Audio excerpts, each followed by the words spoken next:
No nii, Eesti kõige rahvusvahelisem bänd Vanilla Ninja seisab siin minu kõrval. Triinu Kivilaan muide ei olegi nendega koos, kuna on hetkel siis oma kodumaal Šveitsis, välismaalt Setumaalt pealinna on saabunud meil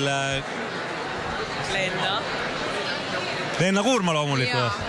On saabunud otse Tallinnast Piret Järvis-Milder ja otse Portugalist on Lenna, vabandust, Katrin Siiska, vabandust, ma nimesid nii palju segamini ajan, aga ma olen väga erutunud Vanilla Ninja taas sellisest kohtumisest. Olete nüüd siis päriselt koos ja hakkate päriselt nüüd muusikat tegema? Ja ikka, täitsa tõsiselt 14 uut lugu on salvestatud sellel väga keerulisel ajal ja plaat ilmub oktoobri alguses, 8. oktoober täpselt. Olete valmis selleks, et te peate tõepoolest siis hakkama jälle ringi tuuritama, kontserte andma, publikule esinema?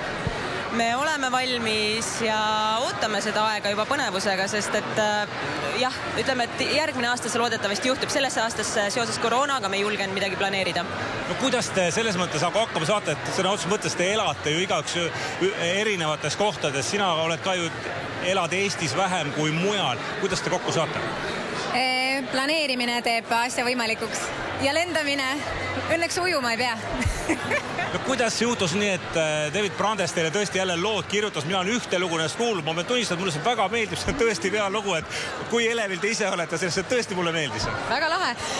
No meil endale ka väga meeldivad need lood ja ega me muidu ilma naljata Davidiga ju uuesti seda koostööd ei oleks alustanud ja loodetavasti me tegelikult õige pea hakkame juba teist albumit tegema, nii et ega see ikkagi on tõsine ettevõtmine meil.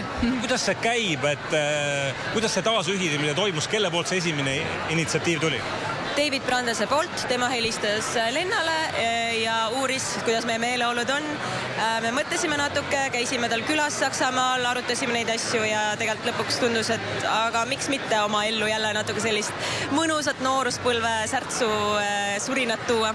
Te olite ülivalt populaarsed ju mitte ainult siis Eestis, vaid põhimõtteliselt võib öelda vist sellist saksa keelt kõnelevas sellises muusikareaalis, ütleme Saksamaal ja Austrias ja võib-olla Šveitsi saksa keel. No Šveitsis ka kindlasti olete ju Šveitsiga eurolaulul osalenud, et olete valmis selleks kuulsuseks, et kõik teid jälle ära tunnevad ja autogramme tahavad ja kontserdile kutsuvad? Me ei jõua seda aega juba ära oodata.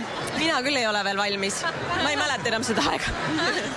Mina olen kogu aeg selles maailmas olnud, nii et läheb edasi. No, kuidas lastega on? Teil on ju väiksed lapsed on kodus, sul on neid ju mitu tükki, et kuidas te jagate laste ja kontsertide vahel seda elus?